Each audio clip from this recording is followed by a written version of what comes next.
Um aquecedor solar consiste essencialmente em uma serpentina de metal a ser exposta ao sol, por meio da qual flui água a ser aquecida. A parte inferior da serpentina é soldada a uma chapa metálica, que é o coletor solar. A forma da serpentina tem por finalidade aumentar a área de contato com o coletor e com a própria radiação solar, sem aumentar muito o tamanho do aquecedor. O metal, sendo bom condutor, transmite a energia da radiação solar absorvida para as paredes internas e daí, por condução, para a água. A superfície deve ser recoberta com um material denominado material seletivo quente, para que absorva o máximo de radiação solar e emita o mínimo de radiação infravermelha. Os quadros relacionam propriedades de alguns metais ou ligas metálicas utilizados na confecção de aquecedores solares. Então nós temos aí duas tabelas. A primeira mostra os materiais, zinco, aço e cobre, e a condutividade de cada um.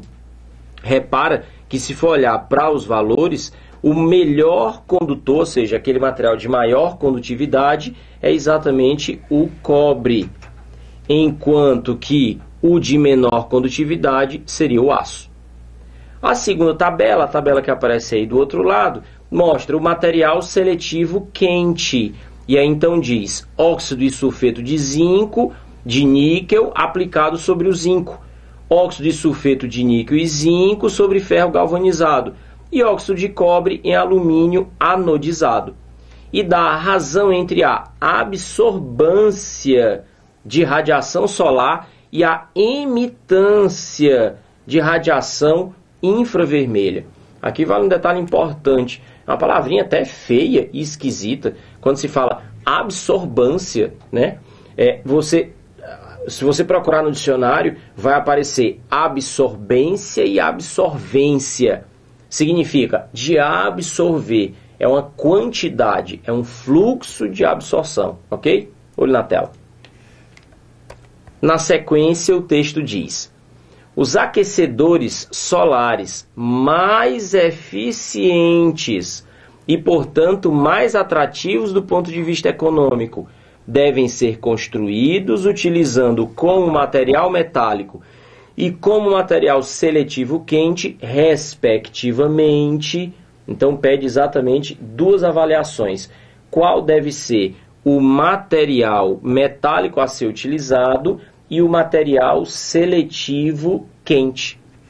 Ora, observando a tabela, ou as tabelas, o que é que nós temos? Primeiro é necessário que haja muita absorção e muita condução.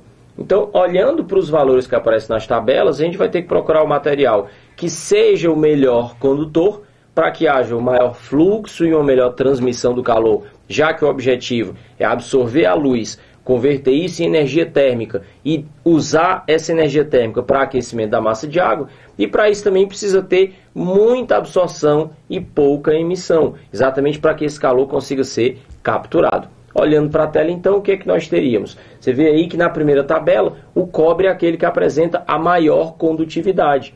E quando se fala das ligas do material seletivo quente, o primeiro que aparece, ó, o primeiro lá é exatamente o que tem a maior absorbância, ou absorvência, ou absorvência, aquela palavra esquisita que eu te falei. Se é para marcar então a resposta correta, vamos dar uma olhada nas alternativas.